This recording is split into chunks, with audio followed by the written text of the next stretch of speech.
చంద్రబాబు నాయుడికి ప్రత్యేకంగా పుట్టినరోజు శుభాకాంక్షలు తెలిపారు మంత్రి రోజా. చంద్రబాబు నాయుడును, లోకేష్‌ను తిడుతూ బిజీగా ఉండే రోజా చంద్రబాబుకి శుభాకాంక్షలు తెలుపుతోంది. రాజకీయ భిక్ష పెట్టింది చంద్రబాబు నాయుడే. ఏపీలో తెలుగుదేశం పార్టీని పక్కకు పెట్టేటువంటి సీన్ లేదని మరి ఎప్పుడో తెలుసుకున్న రోజా ఇప్పుడు మళ్ళీ డ్రామాలు ఆరంభించారు. నగరి నియోజకవర్గం నుంచి పోటీ చేస్తున్నటువంటి రోజా ఇప్పుడు తను చేయబోయేటువంటి ప్రయత్నాల్లో కూడా రకరకాలైన మార్పులు చేస్తోంది. ఆ మార్పులు, చేర్పులు తీసుకోవడానికి ఇంకా సమయం పడుతుంది. కాబట్టి ప్రస్తుతం రాష్ట్ర రాజకీయాల్లో మంత్రి రోజా కీలకమైన పాత్రను పోషిస్తూ ఉన్నారు. టూరిజం మినిస్ట్రీ ఆమెకు ఇచ్చినటువంటి సంగతి తెలిసిందే.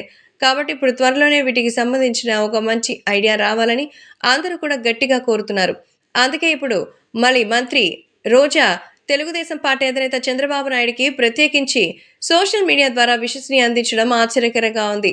తమ జగనన్నకి సంబంధించి ఎటువంటి విషయాన్ని తెలియజేస్తారనేది ఎక్స్‌పెక్ట్ చేయలేదు కానీ, ఇప్పుడు మాత్రం తెలుగుదేశం పార్టీ అధినేత వెళ్ళడంతో వాటికంత ఇంపార్టెంట్ లేదని డిసైడ్ అయిపోయారట మంత్రి రోజా. కానీ నారా చంద్రబాబు నాయుడికి ప్రత్యేకించి శుభాకాంక్షలు అందించి సోషల్ మీడియాలో పోస్ట్ చేయడంతో అందరూ ఒక్కసారిగా షాక్ అవుతున్నారు.